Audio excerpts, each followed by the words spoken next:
You're listening to Smart to Death Radio.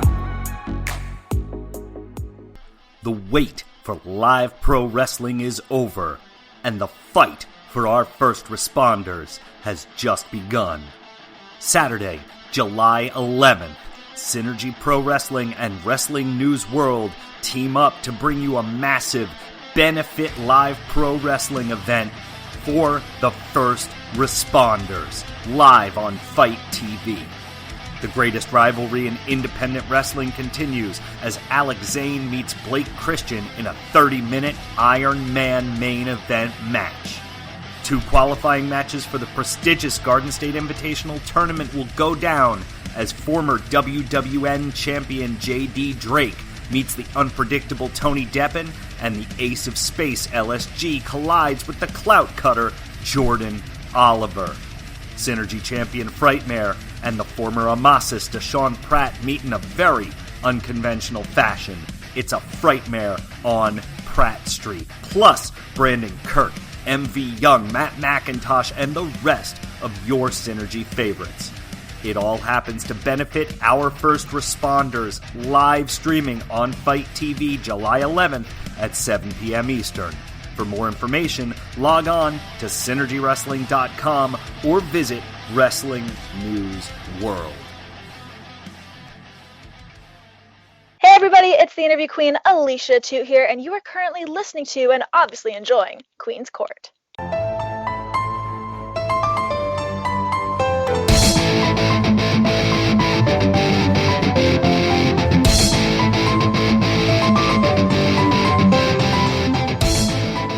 Alright everyone, welcome to this week's episode of Queen's Court with your girl, the Queen of NE. It's going to be a short one, but a good one, because I have the goodest of brothers, since we're, going to be covering some New Japan Cup, honey, night 1. And I have the goodest of brothers, the one, the only, the better half of the hashtag Queen and Pup connection. Of course, it's JPQ. What's up, buddy? Good sister Queen. Happy to be here. Happy to be hanging out talking a little New Japan. Finally, dude, this is the freaking best. The best. We've waited a long time. It was so funny when they came out with their little press conference to announce, we're returning and everything. And, man, you didn't realize it was 110 days, but it was 110 days without some New Japan. And that's kind of strange in our world. It is amazing how long 110 days feels when other wrestling promotions are out trying to figure out a way to get the damn thing done. And New Japan just sat and we said, you know what? We don't need to, we're good. We have enough. We can do pay cuts on the executive side. We can take care of the employees that we have. It's a different business model. I'm not saying it's a better one. I'm just saying it's the path that they chose. And for it to be 3.5 months that they were gone and then finally to return, very exciting. Very exciting with how they came back, New Japan Cup, and we're getting, we're hitting the ground running here. We really are hitting the ground running. And, while we watch other things like hashtag Watch Stardom and a couple other fun things over there in Japanese pro wrestling, there's nothing quite like New Japan. I just felt weird not seeing them, but so happy too that, they made the choices that they made, and, they're all healthy, thank goodness. And they continue to be so. Their cleaning crew is no joke. I felt like we were watching Monsters Inc. when they come in and like the guy the monster has a sock on his back. They announced the big, oh my God, it's a code, whatever. And, they all come in hazmat suits, making light of it. But it's true. It's a very serious situation. But I did think about that for a good little chuckle. But New Japan Together was a lot of fun. It was, of course, their first show back. And it was super cute. And everyone was so excited. And, of course, Hiromu set the GIF world on fire with his insanely kooky, fun little promo that he gave there, and of course being in the ring. But what we're here to talk about today, JPQ, is round 1 of the special New Japan Cup in 2020, because of course not the same as when they originally announced it way back when. Things are different, and for the first time ever, There are junior heavyweights in this competition, and I have to tell you, it's hitting me in the feels. I feel a real some type of way about it, and that way is excited. Seeing the names on this list and seeing the names in night one, not only are there junior heavyweights, but there are young lions, JPQ. Young lions, man, talk about making lemonade out of your lemons, right? Some of their stars, of course, were stuck elsewhere, and they're like, that's okay. We have other people we're going to utilize, and I think they're making the most of it. Did you like the inclusion of the junior heavyweights and young lions? I think it's smart. I think it's smart on a lot of different. I think for me, really, what it comes down to is it's the question we've always asked ourselves. You know what? We know kind of the conventional booking of New Japan. Historically, your heavyweights go over your junior heavyweights. Your champions, if they get beat, the person who contended against them gets a championship shot, and so much. And there's certain unwritten rules in wrestling in New Japan. And so to have 13 of the 32 participants be junior heavyweights, well, that allows us to blur some lines a little bit in a very blurry year. And we talked about this on Smart to Death when we did the bracketology, the Blazer Bros.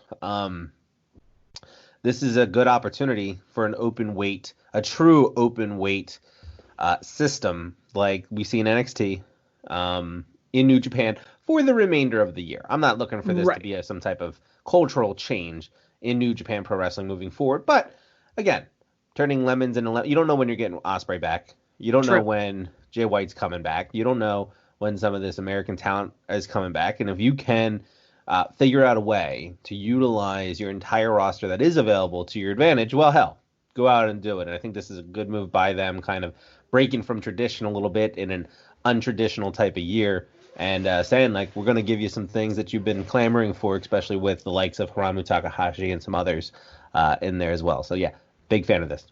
Big fan, too. And, Hiromu is one of my favorites in New Japan. No offense to Okada, who I love very much, but Hiromu's kind of my guy.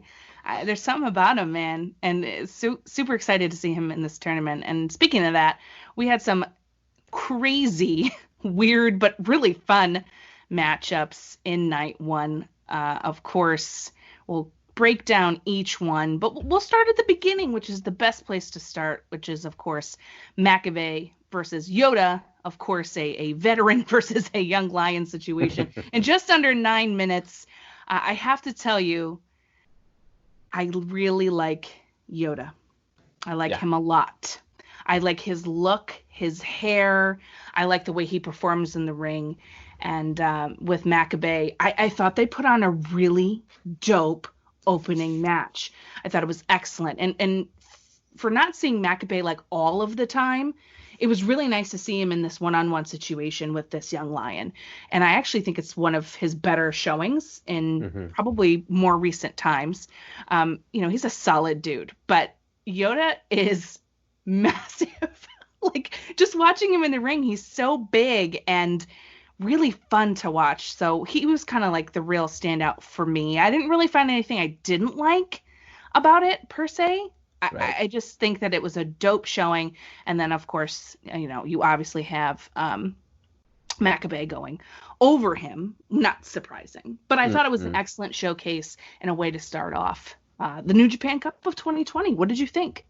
Yeah, I'm a huge fan of Tsuji and have been for a couple years. I mean, he made his semi-debut. I don't even know if they call it a debut. I don't know what they call it. Back in like April of 2018. And he's been doing this for a while, and he's not on an excursion yet. He's still very much in the Japan dojo. So to see him kind of get this opportunity has been great, because right now in the pipeline we have some pretty incredible young lions that, when they do ultimately make their return back to New Japan in the main roster, should be major players. I mean, we know Shota Umino is over in the UK doing his thing. We have Ren Narita over in the United States doing what he's doing. We have Hikuleo, who just got back last year, who's starting to make a little noise. Tsuji and Yumura are sitting there as well. Clark Connors, Coughlin, Kidd, Fredericks over at the LA dojo. Yeah. And again, the person that nobody's talking about yet, who's over in Mexico, just kind of biding his time, Hirai Kawato. Like when Kawato comes in, like it's a complete game changer. In my opinion, he's way more. I don't want to say he's got more potential, but he's way more polished, in my opinion, right now than Umino is. And they he comes in and he can just be a guy right off the bat. So again, so you talk about the depth and the young lions alone and what that means for New Japan as they kind of re-plug in new players later, a couple years from now. It's world's their oyster. And to translate that into the New Japan Cup, to see Yota Tsuji do what he did against Makabe, who's got a 10-year resume. This dude is a former, never openweight champion. I believe he's an IWGP heavyweight champion. Which I can be wrong on, but I always associate Makabe with being a champion, and I don't exactly know if that's true or not.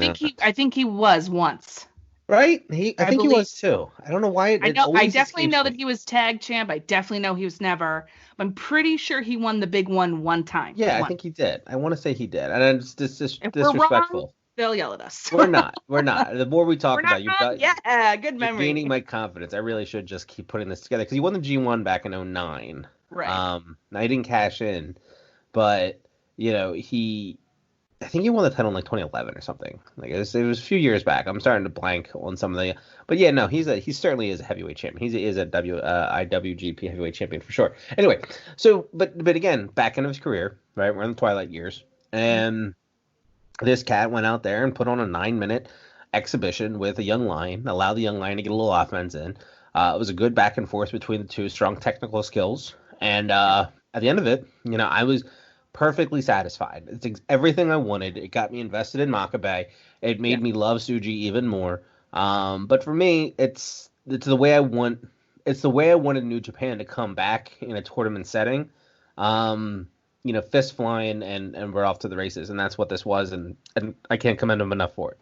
Yeah, absolutely. Plus that power slam Makabe hit, I think, was probably one of my favorite things that I've seen. Yeah, it's hard hitting. You're exactly correct about how you feel you wanted this to begin, and they gave that to you. And to your point about the Young Lions, man, they roll deep, dude. They have a dope collection of kids, and they're coming up. I'm really excited to see them being utilized in this tournament and what's going to be up for them in the future. It's fun. They're a lot of fun, and I really like talking about them. The next match, of course, Mr. Yano, good God, versus Jado. And of course, this is a typical match that you would expect, like, Yano to be in, I guess is the best way. It's terrible, but it's great at the same time. I feel like it went way too long. It was actually longer than the first match, which kind of annoyed me. If it was a couple minutes shorter, I think I would have enjoyed it more personally. But, it's Jado and it's Yano. What do you want? I don't know. They played to the non-existent crowd, which I thought was hilarious. And then when Yano came in and was like spraying Jado and spraying the ring like he didn't trust anybody, I thought that was funny. It was what it was, JPQ. I don't think that there's really anything to break down in this one. But Yano moves forward, and, Yano's going to do Yano things. I was looking forward to seeing him. I will be looking forward more to seeing his next matchup, which we'll get to a little bit later. But that's sort of how I feel about this one. Yeah, it's about the same. I mean, this one is always good. I'm going to sell this one to people as Toru Yano 3-on-1 and him coming out the victor, right? Because that's ultimately really what it became with Gato getting involved and Yujiro getting involved. So for those two, Bullet Club pack mentality. Yes. A little bit. So, and for him to be able to pull out the schoolboy for the W was exactly what I expected. Shenanigans afoot. Jado for, again, as much as he can do in the ring at this point. Yes. I think they booked him as strong as you possibly can. Sure. In this instance. But, again, I think for what it was like, 8 or 9 minutes. Probably a little bit longer than it needed to go.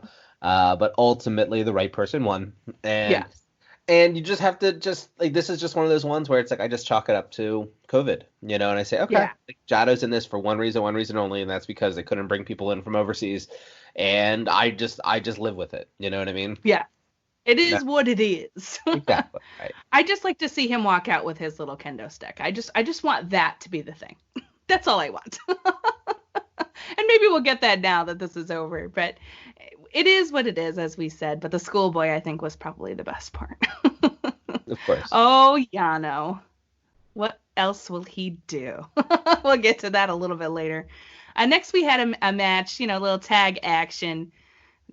Do we call them like Team New Japan, Captain Ace? I kind of feel like they're the Avengers, It's kind of like go New Japan versus, of course, Suzuki-gun in a tag match, of course, is set up for tomorrow. What's interesting and different, I think, about New Japan and what they do, I think, better than others is when they have these kind of tag matches, they really are so good at telling the stories with the people that you're going to see next. So we know we have matchups between certain folks later. We know what's coming tomorrow in some cases, right? So they are really kind of pushing that narrative forward. They're excellent at that. They did it at New Japan together. They do it all the time. This is not news for those of us who watch New Japan. But Suzuki-gun, it's so great to see Murder Grandpa back, and Zack Sabre Jr. is looking just fan-freaking-tastic. A little bit. A little bit good, huh? I mean, listen, Suzuki-gun is putting in the work right now, especially with the match we're going to get to a little bit later. And I just think they're looking great, and I'm excited for what's to come.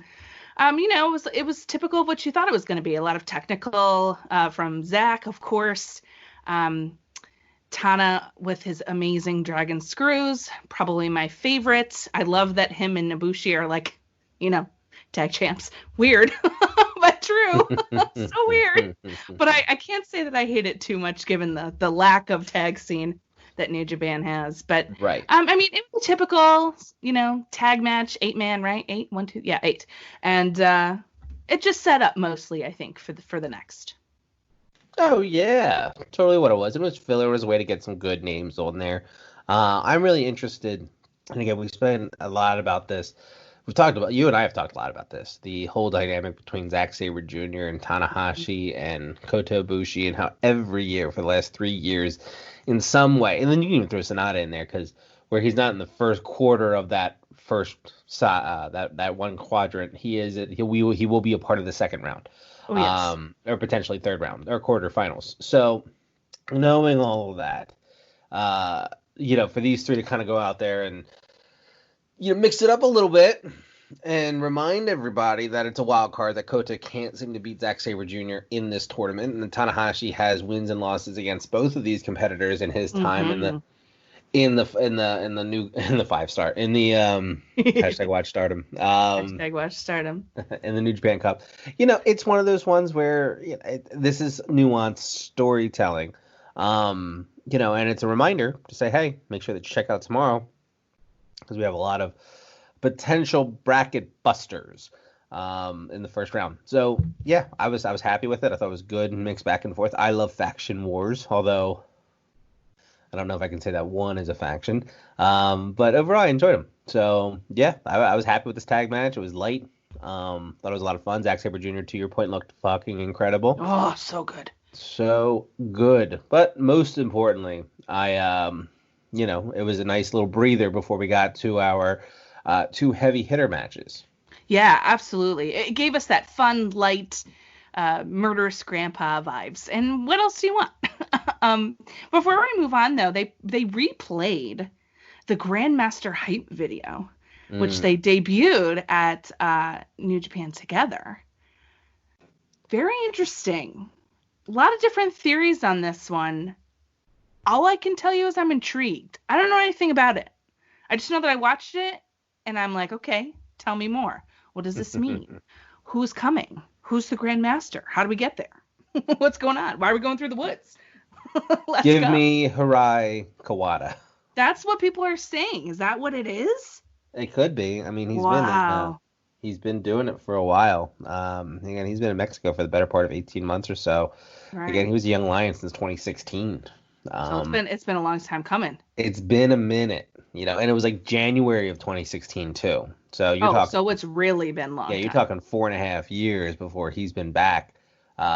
If we can get Kawato back into the fold here, that's incredible. I don't know if Mexico's allowed to ship to Japan or not. I don't know how that works, but if he's already back, if they've been keeping him secret, if they can bring him in, if it's Kawato, some of us are going to just lose our minds, and that would be amazing.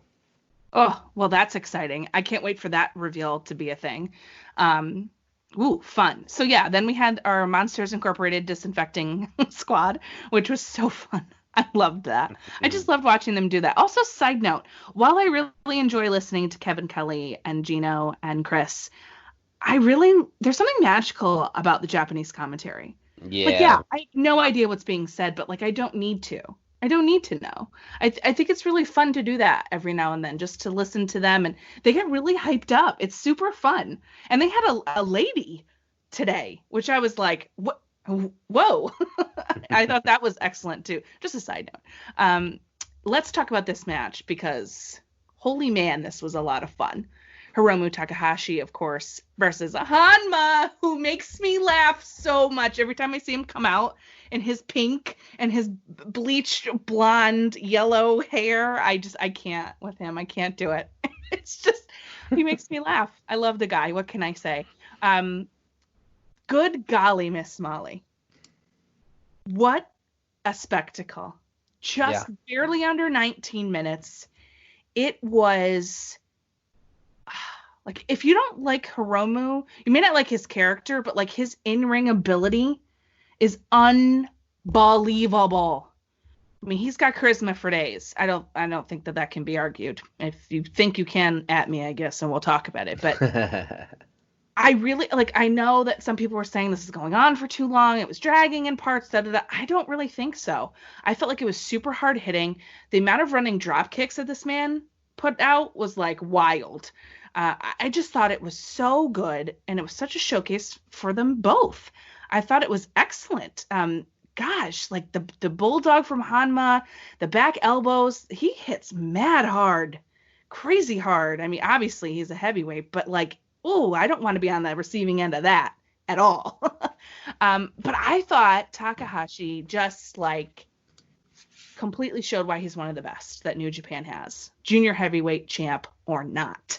Mm-hmm. That's how I felt by the end of this.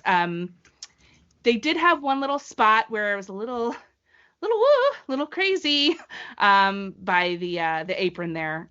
It was a little scary with that, what do you call it there, the DVD. But other than that, I thought it was really, really good. And of course, Time Bomb for the pin. I thought it was just, so good. The ending. Yeah, I thought the ending was good. Hiromu Takahashi got in there with Hanma Mania and got 19 minutes out of him. And I don't think nobody, I think, has been able to do that before Hanma's injury in 2018, let alone, anytime recent. The amount of skill that Hiromu has to be able to get in there with somebody. Look, I take nothing away from Hanma. Hanma is just a shell of his former self. Well, I mean, the guy's older. He's got injuries to boot. The guy's pushing 43. He's in great physical shape. I mean, looking at him, he looks great. But I don't know if it's because of his injury or not. But my goodness, there's just something. And maybe it's just because I've been watching him since the 90s. I don't know. But there's just something about Hanma where I just feel for this dude every time he's in the ring because of his head injuries. And the fact that he hits that Kokeshi off the top rope, off the ground. I mean, we saw him use it again. This fucking headbutt that he uses. Yeah, and he misses more times than he hits. I know. And it's just it makes me cringe a little bit from time to time, because of everything that he's been through in the past, and it takes me out of it a little bit. So for Ramu to go in there, who has his own set of neck injuries and issues and things like that, and it's the battle of the, just those two going after and forth with everything they've had to deal with in their careers. And to pull out 19 minutes of compelling wrestling, again, it's Hanmania running wild once again, and it's Haramu going in there and doing what Haramu does best, and that is be one of the top 10 wrestlers in the world. Gotta be, right? Jesus. Has to be. I mean, the So code, good. let's be honest. I know. Come on. Yeah. #wrestling fashion. So again, I was a big fan of this. I'm glad that obviously Haramu got the W and is moving on. But hey, for Hanma, it's a good showing for you, man. Hats off. Yeah, that was, I think, probably the best part, other than Hiromu winning, of course. It was a great showing for Hanma, and I don't know, it was fun, and I liked it. I think it was my second favorite or third favorite of the night. We'll see. I don't know. I have to think about it. But my first favorite is this last match. My first favorite? That's so weird. My number one favorite? Let's try to redo that. El Desperado versus Tomohiro Ishii. Is the Stone Bill of my dreams. I love him. He's one of my favorite wrestlers in New Japan. This match was unbelievable. It was so good. I still, I can't get over it. Just over 20 minutes. I think it would be fair to say that during the no fans era, this is one of the best ones that they've ever done. It just hit on all levels. I thought Desperado stole the show in a lot of ways. Not to take anything away from Ishii, but I was watching it and I just kept thinking to myself, Jesus, Despy is killing it right now. He looks so good in this match. They had such great chemistry. It was hard hitting. My favorite thing that Ishii does is when he encourages people by talking shit to come give him a forearm. That's my favorite thing ever, because they hit him and he's just nah. Nothing happens. He's amazing. Oh my god, I'm on team Ishii to win the IC title. I need him with a big belt that's not the never open weight belt. I know it probably won't happen, but it would make me really happy if it did. This is hard hitting, as you would suspect it would be if you haven't seen it. This would be the match that I would tell you to watch. If you haven't seen it yet, this is what I would say. It's a must see for me. I can't believe it, JPQ. Yeah. I couldn't believe what I was watching, to be honest with you. I'm like, this is night one, and we are ending on such a high note. I can't. Yeah, I mean, best bout machine. The Jungle Kiona of New Japan Pro Wrestling, Tomohiro Ishii, goes in there against El Desperado. And I'm so glad that this is the matchup, because I'm so